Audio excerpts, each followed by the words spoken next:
Đây là Geneva, thành phố thanh bình của Thụy Sĩ, nơi đã từng chứng kiến rất nhiều cuộc đàm phán quan trọng ở trong lịch sử. Và giờ cũng tại Geneva, hai nền kinh tế lớn nhất thế giới đó là Mỹ và Trung Quốc đã bất ngờ ngồi lại với nhau. Sau nhiều tháng leo thang căng thẳng thương mại mà chúng ta vẫn gọi là thương chiến, hai nước này đã tuyên bố tạm dừng đấu thuế trong 90 ngày và cùng nhau giảm mạnh mức thuế đang áp lên hàng hóa của nhau. Cụ thể, Mỹ đã quyết định hạ thuế nhập khẩu với hàng Trung Quốc từ mức cực kỳ cao là 145% xuống còn 30%. Còn Trung Quốc cũng không kém cạnh khi giảm thuế với hàng Mỹ từ 125% xuống còn 10%. Ngoài ra, hai bên cũng đồng ý thiết lập một cơ chế tham vấn thường xuyên để theo dõi và bàn bạc tiếp trong thời gian tới, giống như một đường dây nóng ở trong thời chiến. Khi mà thông tin này được xuất hiện trên các mặt báo thì người Việt Nam cảm nhận được ngay. Việt Nam ta thì rất quan tâm đến giá vàng. Khi mà hai nước giảm thuế quan và tạm ngừng leo thang căng thẳng được công bố, thế giới toàn cầu đã lập tức thay đổi. Trước đó, vì lo ngại thương chiến sẽ khiến kinh tế toàn cầu suy thoái, nhiều nhà đầu tư đã đổ tiền vào vàng. Vàng là một loại tài sản an toàn mỗi khi bất ổn xảy ra. Nhưng mà khi tin vui xuất hiện ở Geneva thì người ta bắt đầu rút tiền ra khỏi vàng, chuyển sang đầu tư vào những tài sản rủi ro hơn nhưng lại sinh lời tốt hơn, ví dụ như là cổ phiếu, hàng hóa công nghiệp và tiền tệ của các nước mới nổi. Vậy là ngay trong vài giờ sau tuyên bố, giá vàng thế giới đã giảm. Còn với dầu mỏ thì câu chuyện lại ngược chiều. Khi mà thương mại toàn cầu có dấu hiệu khởi sắc thì nhu cầu tiêu thụ năng lượng, đặc biệt là dầu, dự đoán sẽ tăng theo. Tại sao ư? Tại vì dầu mỏ thì gắn liền với vận tải, gắn liền với sản xuất, gắn liền với cả tiêu dùng hàng hóa. Do đó, khi mà những rào cản thương mại được dỡ bỏ phần nào, thị trường kỳ vọng dòng chảy hàng hóa sẽ sôi động hơn. Nhà máy sẽ cần dầu, tàu hàng, xe vận tải cũng sẽ cần thêm nhiên liệu. Câu chuyện của Mỹ và Trung Quốc nghe có vẻ đơn giản, nhưng thực chất sẽ là một bước ngoặt cực kỳ lớn của kinh tế thế giới trong năm nay.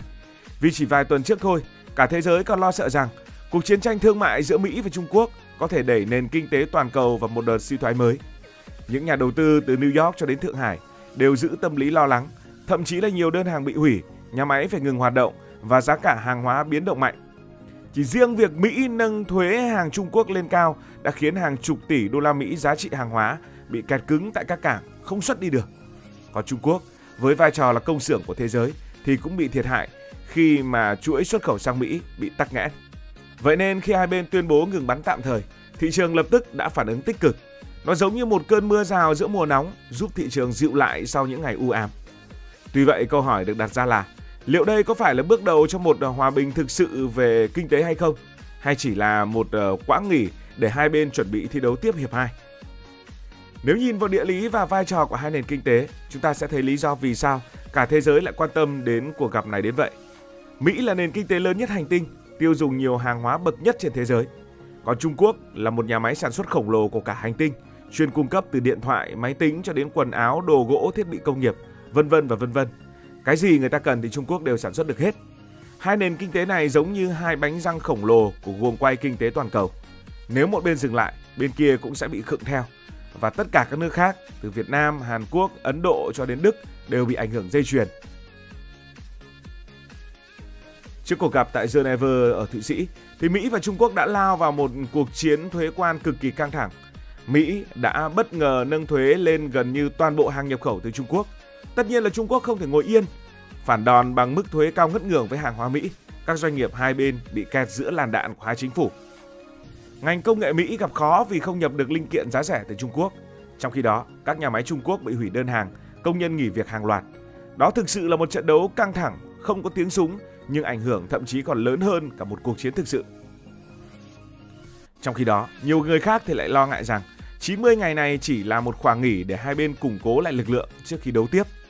Những vấn đề như là cạnh tranh về công nghệ, cạnh tranh về quyền sở hữu trí tuệ hay trợ cấp vẫn chưa được đụng tới. Đây là những hòn đá tảng mà cả hai nước từ lâu đều không muốn nhượng bộ. Nhưng thôi, vui đến đâu thì hãy biết đến đấy. Tạm thời ở trong ngắn hạn, tình hình đã dịu đi. Các doanh nghiệp xuất khẩu có thể yên tâm một chút. Đồng nhân dân tệ của Trung Quốc cũng bớt mất giá. Giá vàng và dầu mỏ thì ổn định trở lại. Tuy nhiên không ai dám chắc điều này sẽ kéo dài. Và đó chính là lý do tại sao dù thị trường tài chính ăn mừng thì các nhà hoạch định chính sách vẫn rất thận trọng. Câu hỏi được đặt ra là điều này sẽ ảnh hưởng ra sao đến kinh tế của Việt Nam. 90 ngày tới sẽ là một phép thử, không chỉ cho Mỹ, không chỉ cho Trung Quốc, mà là thời gian để cả thế giới chuẩn bị cho những đợt sóng mới. Việt Nam sẽ chịu ảnh hưởng tiêu cực hay tích cực ra sao? thì có một vài kịch bản như thế này, và nó phụ thuộc vào cách Mỹ và Trung Quốc ứng xử với nhau. Kịch bản đầu tiên đó là kịch bản hướng đến sự ổn định. Khi mà Mỹ và Trung Quốc đạt được thỏa thuận dài hạn thì Việt Nam sẽ như thế nào? Nếu Mỹ và Trung Quốc quyết định nhân nhượng lẫn nhau để đi đến một thỏa thuận thương mại mang tính toàn diện thì đây sẽ là một bước ngoặt tích cực cho nền kinh tế toàn cầu. Khi đó thì nhiều loại thuế quan được gỡ bỏ, hàng hóa Trung Quốc sẽ quay trở lại thị trường Mỹ một cách mạnh mẽ với mức thuế thấp hơn. Điều này tạo ra một thách thức lớn cho những nước từng hưởng lợi trong giai đoạn căng thẳng, trong đó có chính Việt Nam của chúng ta. Bởi trước đó, nhờ những mức thuế trừng phạt mà hàng hóa Việt Nam đã chen chân vào những lĩnh vực như là dệt may, đồ gỗ, linh kiện điện tử và một phần sản phẩm công nghệ. Bây giờ, nếu mà Trung Quốc quay trở lại với sân chơi một cách đầy đủ, Việt Nam ta sẽ khó lòng cạnh tranh về giá, quy mô sản xuất, công nghệ và tốc độ giao hàng. Những cái này thì Việt Nam ta đều đang yếu hơn Trung Quốc. Vì vậy, con đường duy nhất là nâng cấp năng lực cạnh tranh thực chất, nghĩa là không thể dựa mãi vào nhân công giá rẻ hay là vị trí địa lý đơn thuần của Việt Nam. Các công ty của Việt Nam sẽ phải đầu tư mạnh về công nghệ, về chất lượng sản phẩm, về quy trình quản trị và đặc biệt là những tiêu chuẩn xanh, sạch, bền vững nếu muốn giữ được thị phần. Và đây đều là những bài toán lâu dài chứ không phải tháng này muốn mà tháng sau xử lý được ngay. Đó là kịch bản về mức thuế ổn định lâu dài giữa Trung Quốc và Mỹ. Còn kịch bản thứ hai, đó là hai bên tiếp tục hòa hoãn, chưa dứt điểm. Thế thì Việt Nam sẽ làm thế nào? Trong trường hợp mà Mỹ và Trung Quốc chưa thể thống nhất một hiệp định lớn nhưng vẫn kéo dài thời gian giảm thuế để tiếp tục đàm phán, thì nó sẽ tạo ra một thế trận lưng chừng cho thương mại toàn cầu. Trong kịch bản này thì tâm lý nhà đầu tư và doanh nghiệp vẫn chưa hoàn toàn yên tâm. Những dòng vốn có thể ngập ngừng và nhiều kế hoạch dịch chuyển chuỗi cung ứng có thể tạm hoãn. Với Việt Nam, đây là lúc phải thể hiện khả năng giữ thăng bằng của mình. Việt Nam cũng không nên nghiêng hẳn về một bên mà cần duy trì quan hệ thương mại, đầu tư tốt với cả Mỹ và Trung Quốc. Song song với đó thì phải đa dạng thị trường của mình, tận dụng tốt những hiệp định thương mại tự do để mở thêm không gian thương mại với những nước như là châu Âu, Nhật Bản, Hàn Quốc, Úc hay là Ấn Độ. Trong thời gian hòa hoãn này, Việt Nam có thể sẽ là một điểm đến hấp dẫn cho các nhà đầu tư và các đối tác thương mại tìm kiếm một nơi trú ẩn giữa bất định. Đồng thời đây cũng sẽ là thời điểm mà doanh nghiệp Việt Nam tìm kiếm những đối tác dài hạn mới thay vì phụ thuộc vào chỉ một vài thị trường mà thôi. Và kịch bản thứ ba, đó là căng thẳng thương mại sẽ tiếp tục bùng nổ. Thế thì Việt Nam cần phải làm gì? Đây chính là trường hợp xấu nhất. Nếu Mỹ và Trung Quốc không đạt được thỏa thuận nào đáng kể, các rào cản thương mại sẽ được tái lập sau 90 ngày, thậm chí là còn chiến mạnh mẽ hơn nữa. Kịch bản này sẽ đẩy thương mại toàn cầu vào một tình trạng hỗn loạn mới, chuỗi cung ứng bị phân mảnh thành hai cực rõ rệt. Một bên là Mỹ và các đồng minh phương Tây, bên kia là Trung Quốc và những đối tác thân cận. Với vị trí trung lập, Việt Nam dễ bị rơi vào thế mắc kẹt ở giữa nếu mà không có chiến lược linh hoạt. Các doanh nghiệp có thể bị cuốn vào một cuộc chơi chọn phe. Ví dụ, một bên yêu cầu bắt quan hệ với đối tác Trung Quốc, trong khi bên kia là gây áp lực khi phát hiện xuất xứ gian lận của hàng hóa Việt Nam. Như vậy là Việt Nam cần phải sớm lập bản đồ các ngành dễ bị tổn thương nếu thương chiến tái diễn để chủ động ứng phó. Đồng thời lại phải đẩy mạnh quá trình nội địa hóa, phát triển ngành công nghiệp phụ trợ trong nước nhằm giảm phụ thuộc vào nguyên liệu từ Trung Quốc. Việc kiểm soát nghiêm ngặt gian lận thương mại và xuất xứ hàng hóa cũng trở thành ưu tiên hàng đầu. Bởi nếu để lọt các trường hợp mà hàng Trung Quốc đội lốt Made in Việt Nam thì Việt Nam có thể sẽ bị Mỹ hoặc là EU áp thuế trừng phạt nặng nề. Ngược lại, trong khủng hoảng cũng có cơ hội.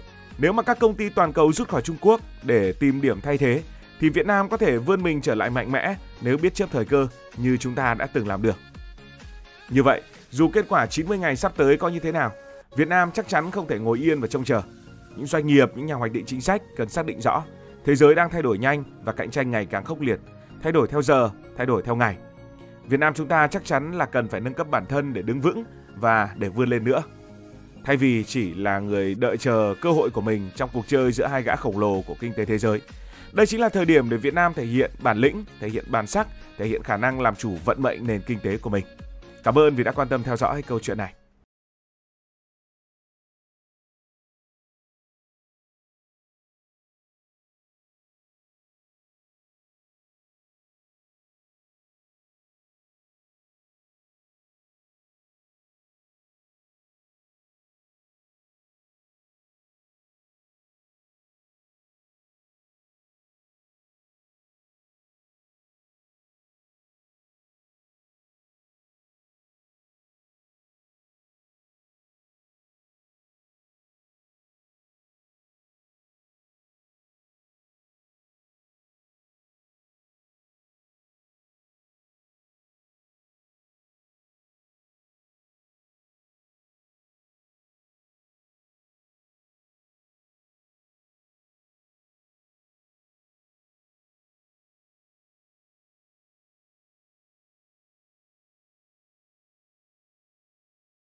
Cảm ơn các bạn đã dành sự đồng hành cùng Hải Thanh Story đi qua những vùng đất, khám phá những điều mới.